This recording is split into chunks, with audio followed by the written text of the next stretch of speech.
Good afternoon. It's 62 degrees. I feel like it's a jackpot.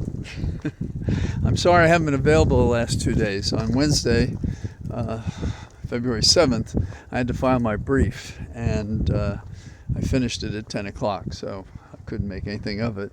And then yesterday, Thursday, I had all sorts of meetings with the Soil and Water Conservation District.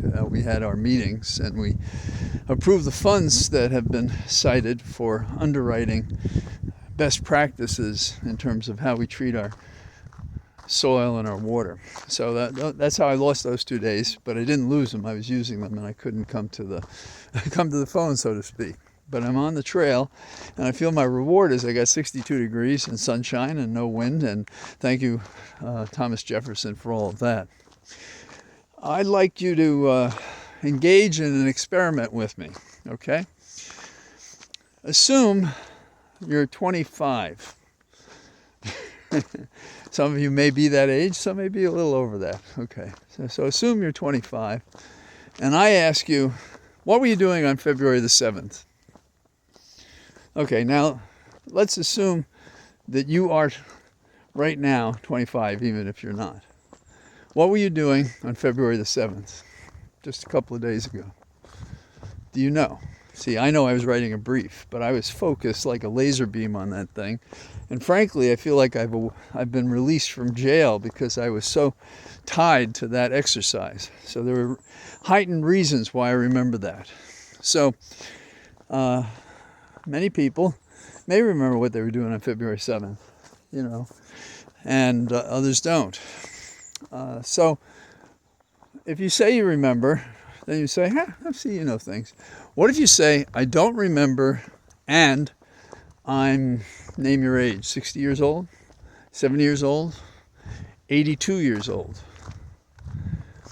Now, if you don't remember and you're that age, are we evoking among our society an ageism against people who are older, who are presumed to be frail and strange and have bad memories and so forth? Now, some of that is real, but it's real for all of us at different times. So why am I mentioning it? Because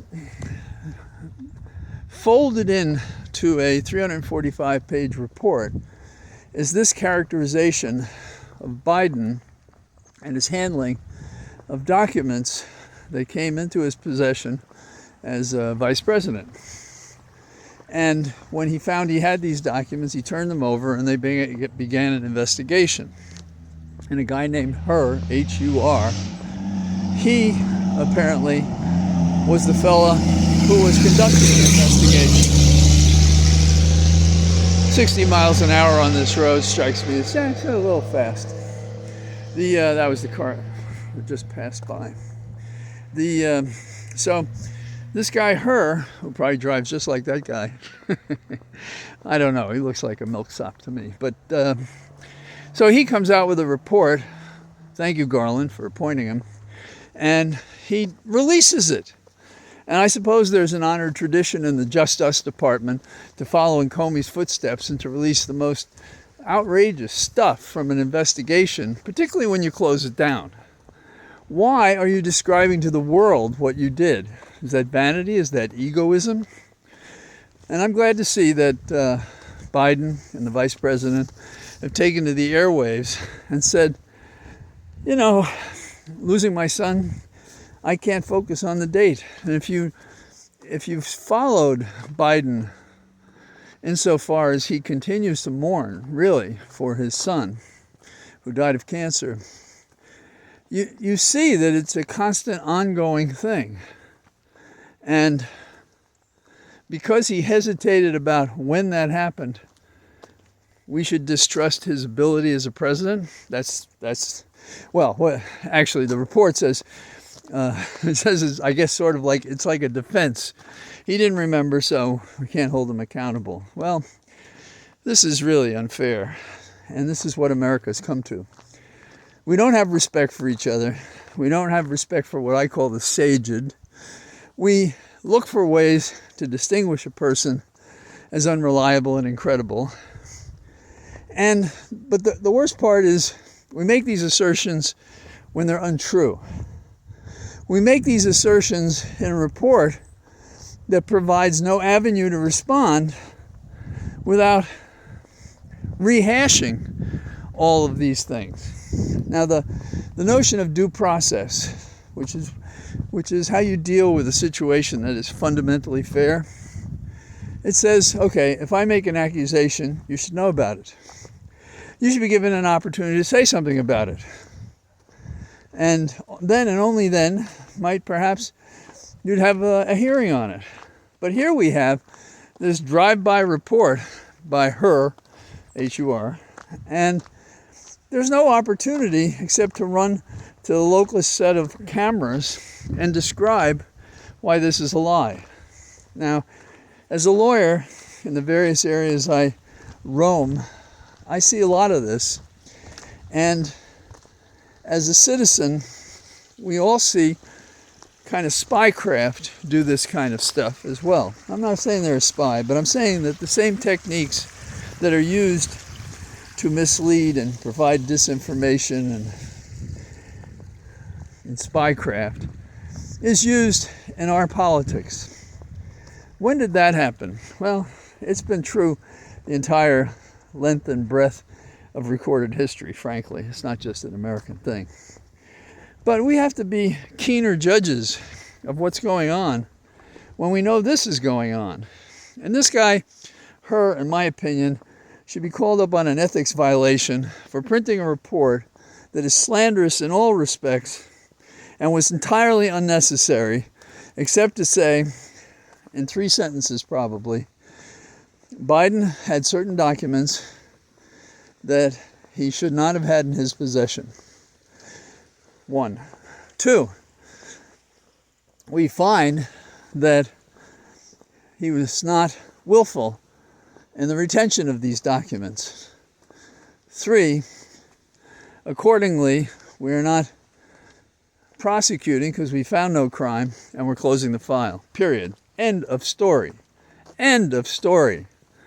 But now, there's just not enough vanity ink for a prosecutor who has a chance to slander the President of the United States in an election year. I hope nobody in the world hires her for anything, unless, you want him to do a deal for you. Make a contract. Do what he needs to do to abuse an individual. It's kind of fun that, and this is kind of shifting gears a little bit, but it's in a similar category, which is public statements compromising individuals. Dr. Mann is a person who has followed global warming and has made some pretty terrific statements that are very helpful if people read them. And because of that, there was an effort to take him apart in social media. I said some really outrageous things. And in the last 24 or 48 hours after a trial, he won $1 million from the 2 jerks that did this. That's what we're going to have to do in America. We're going to have to defend ourselves aggressively. And I don't know if man had to dip into his own bank account to do that. And that's the other problem. Now, I couldn't overlook the hearing before the U.S. Court of Appeals for the District of Columbia.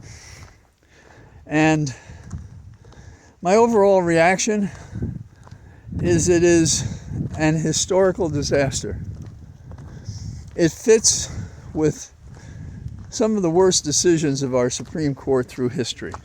The Dred Scott decision, the Bush-Gore case, and this.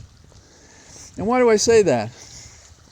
Because the court has made it clear, and I'd be glad to be proven wrong, but the court has made it clear that this is a decision that's going to save Trump, and at least to help him with his election.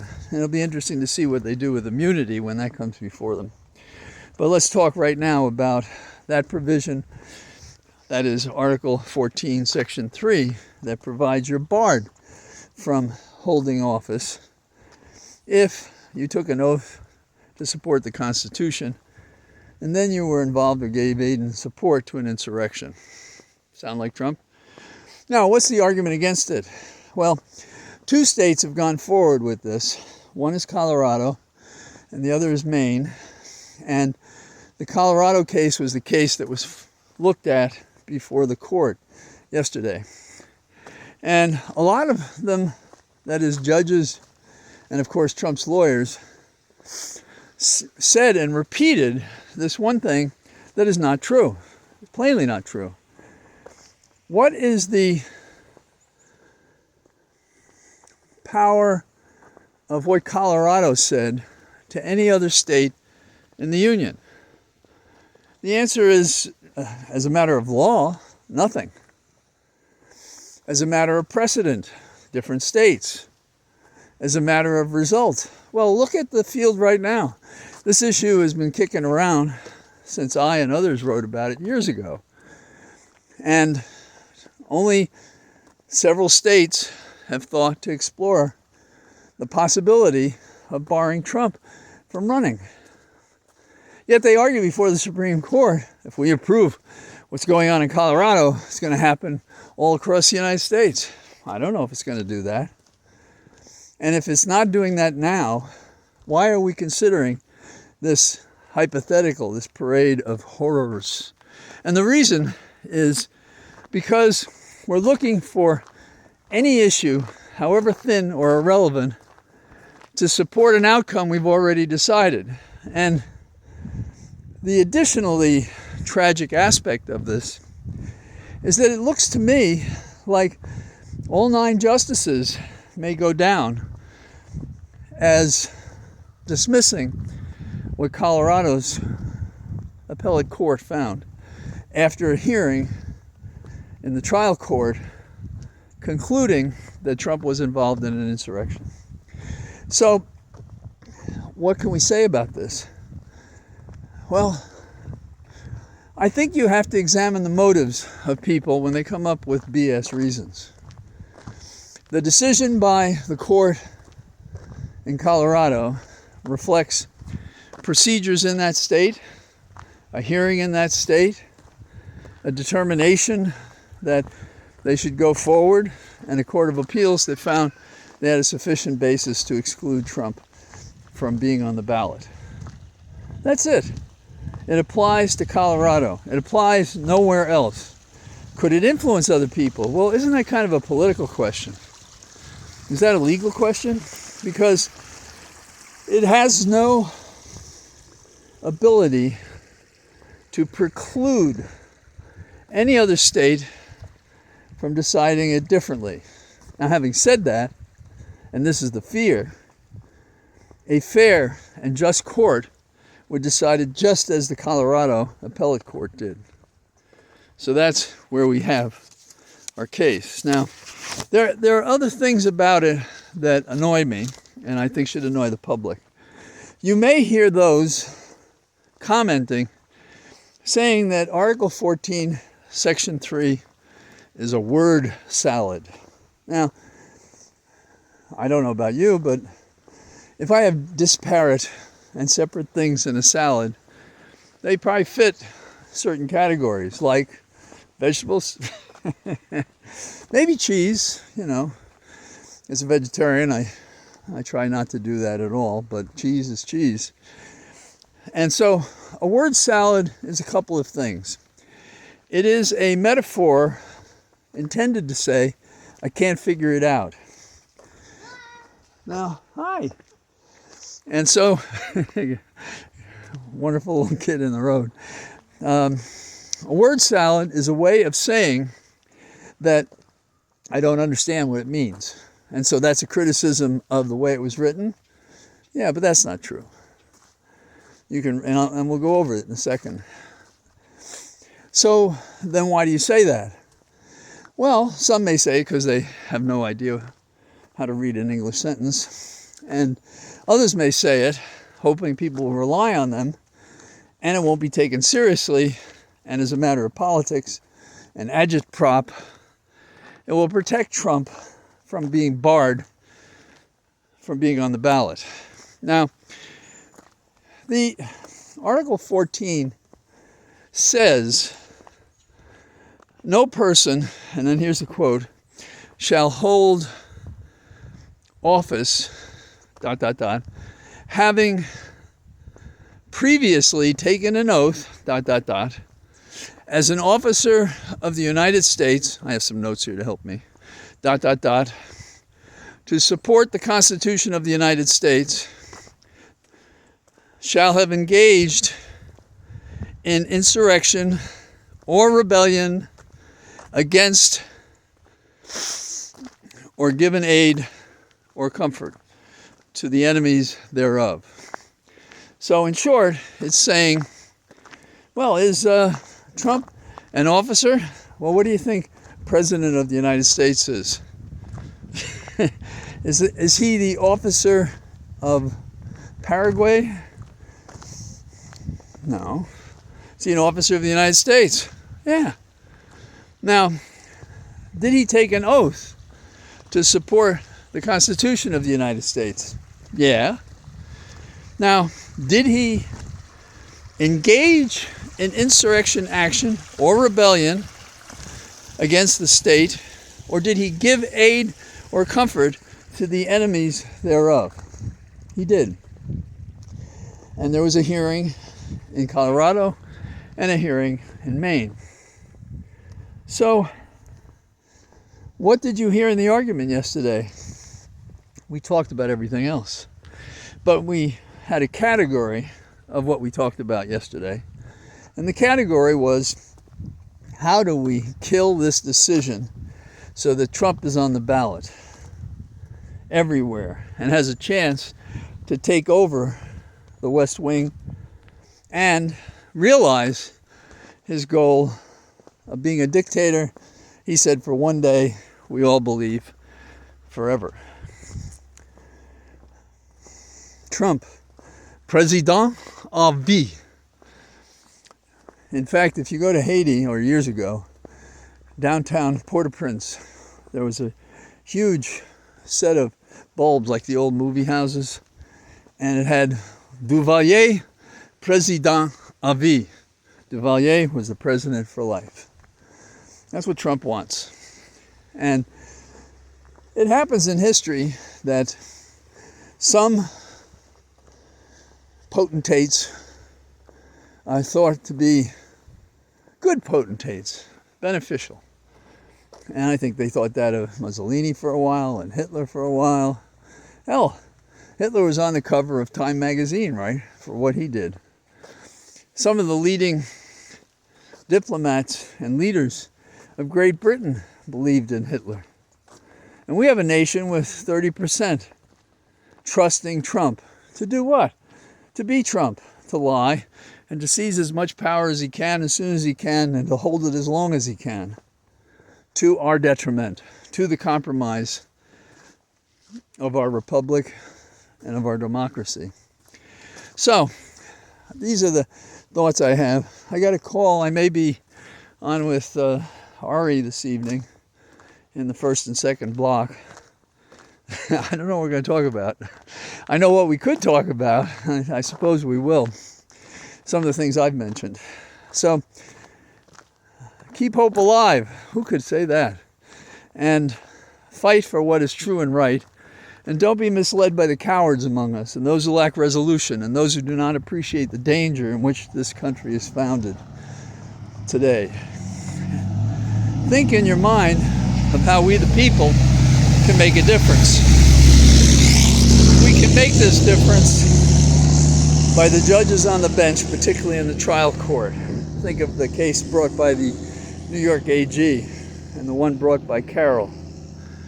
We can rely on the people to make a difference when you consider we have several prosecutors who are taking this very serious.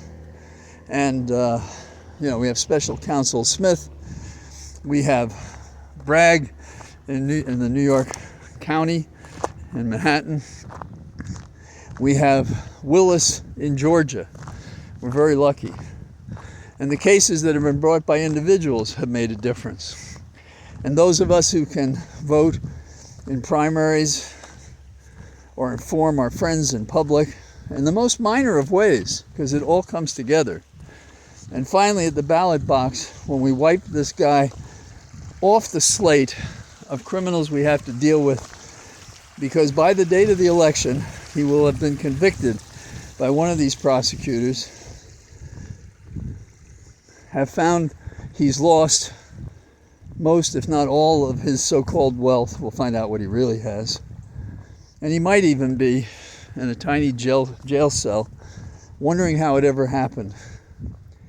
And my view is, don't cry for Trump, who might have tried better in Argentina than to distort America with his 30 to 40% of an American public that doesn't appreciate the great nation that we inhabit.